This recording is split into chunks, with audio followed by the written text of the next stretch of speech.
Hi friends, ఎలా ఉన్నారు?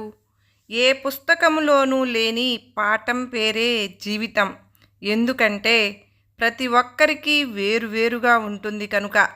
నీకు తెలియని గొప్ప శక్తి నీలో అంతర్లీనంగా దాగి ఉంది. అది నీ జీవితంలో కలిగే అడ్డంకుల కంటే కూడా గొప్పదని నువ్వు తెలుసుకో.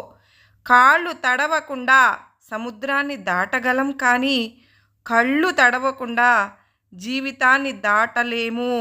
ఫ్రెండ్స్, మన అలవాట్లను మనం ఎలా జాగ్రత్తగా శాశ్వతంగా మార్చుకోవచ్చు అనే అంశం గురించి మాట్లాడుకుందాం.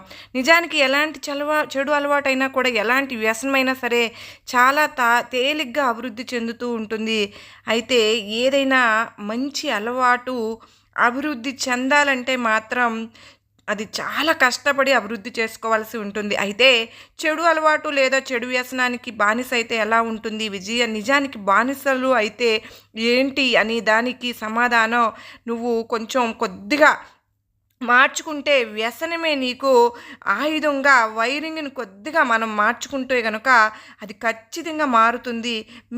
మీరు మీ మనసుని నిగ్రహించుకుని నేర్చుకుంటే మీరు విజయవంతం కావడానికి మీ చెడు అలవాటు కూడా ఉపయోగించుకోవచ్చు. ఈ వీడియోని మొత్తం అంతా చూడండి. నేను ఈ వీడియోలో మీకు కొన్ని సూచనలు ఇవ్వబోతూ ఉన్నాను.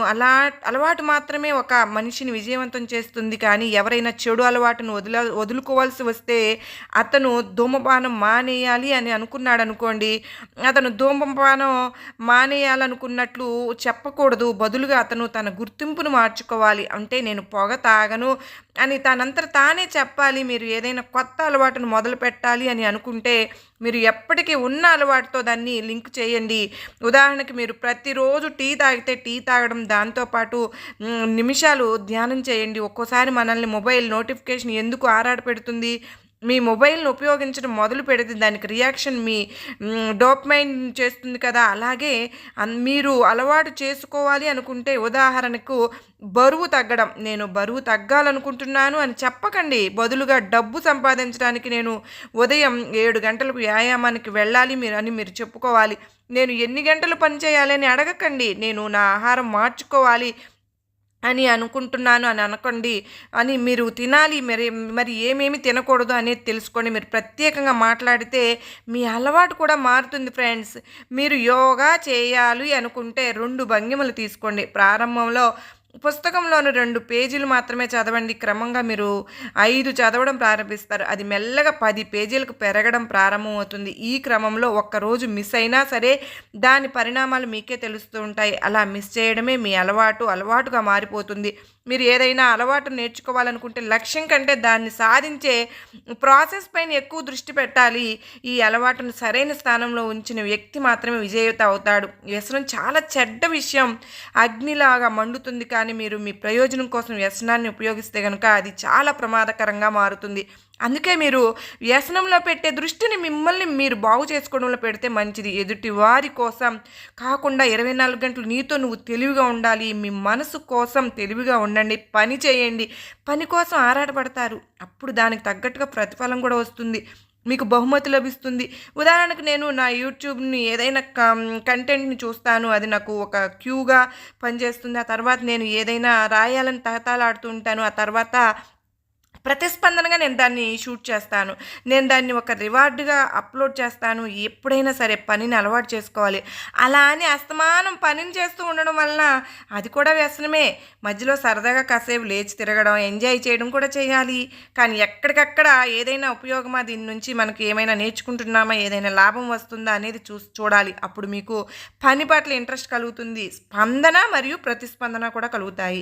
లక్ష్యం పైనే కాకుండా ప్రక్రియ పైన కూడా దృష్టి పెట్టాలని ఇప్పటి వరకు అర్థం చేసుకున్నాం కదా. మరి పని స్వయంగా చాకచక్యంగా జరిగేలా ఆ ప్రాసెస్ని మనం ఒక లక్ష్యాన్ని నిర్వర్తించుకుంటూ దాని ప్రక్రియపై దృష్టి పెట్టాలి. మీరు ప్రక్రియపై దృష్టి పెట్టలేకపోతే కనుక ప్రతిష్టాత్మకమైన లక్ష్యాలను ఎప్పుడు పెట్టుకోవద్దు.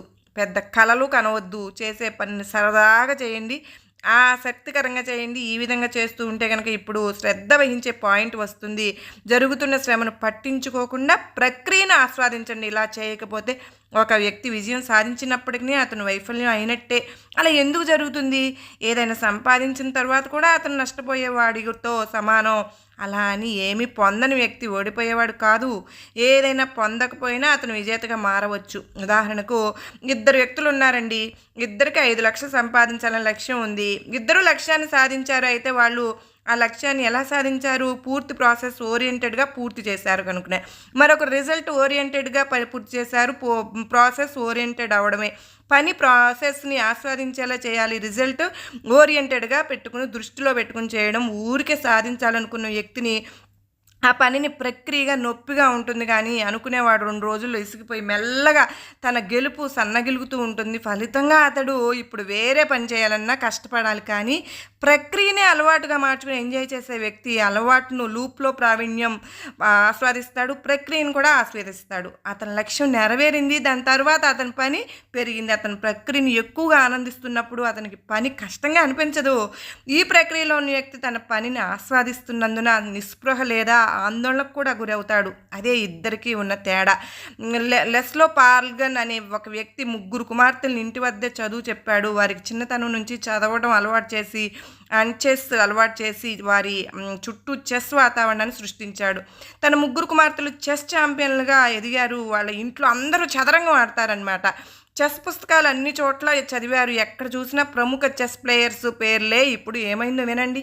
అతని 3 కూతుళ్ళు సుసాన్ 4 సంవత్సరాల వయసు నుంచి 6 లోపే చెస్ ఆడి ప్రారంభించిన పెద్ద అమ్మాయి ఆమె పెద్దలను ఓడించడం ప్రారంభించిన కొన్ని నెలల్లోపే మధ్య ఉన్న సోఫియా 14 సంవత్సరాల వయసులో ఉన్న ఛాంపియన్ అయింది. చిన్న అమ్మాయి 15 సంవత్సరాల వయసులో ఆమె ఆల్ టైమ్ గ్రాండ్ మాస్టర్గా నిలిచింది. ఇక్కడ ఎవరైనా ఆలోచిస్తారు, ఈ 3 అమ్మాయిలు బాల్యం నుంచి బోరింగ్గా ఉండవచ్చు, ఎప్పుడు బ్రెయిన్ యూజ్ చేసే ఆట ఎలా ఆడతారు? తప్పకుండా లేసెస్ పాల్కన్ అనే 3 కూతుళ్ళను కూడా ఫస్ట్ నుంచి కూడా అలా మార్గంలో కూర్చోబెట్టగలిగాడు కనుక తప్పకుండా తన 3 కూతుళ్లకు ఒత్తిడి అనేది తెచ్చి బాగా నేర్పించి ఉండాలి అని అనుకుంటారు. కానీ నిజానికి జరిగింది అలా కాదు.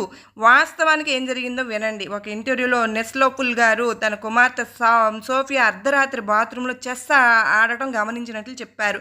నేను ఆమెను ఆలస్యం అవుతుందని నిద్రపోమ్మని చెప్పాను. అప్పుడు సోఫియా పాప చెస్ నన్ను నిద్రపోనివ్వడం లేదు, నేను నిద్రపోలేను అని చెప్పింది. కనుక ఇక్కడ మనం గమనించాల్సిన విషయం ఏంటి అంటే గనక ఆ పాప ఆ ప్రక్రియను వ్యసనంగా భావించినట్లు తాను చెప్పింది. వ్యసనం అనేది తప్పు పదం అనిపిస్తుంది, కానీ మీరు దాన్ని ఆయుధంగా ఉపయోగిస్తే మిమ్మల్ని మీరు విజయవంతం కాకుండా ఎవ్వరూ ఆపలేరు. బాగా గుర్తుంచుకోండి.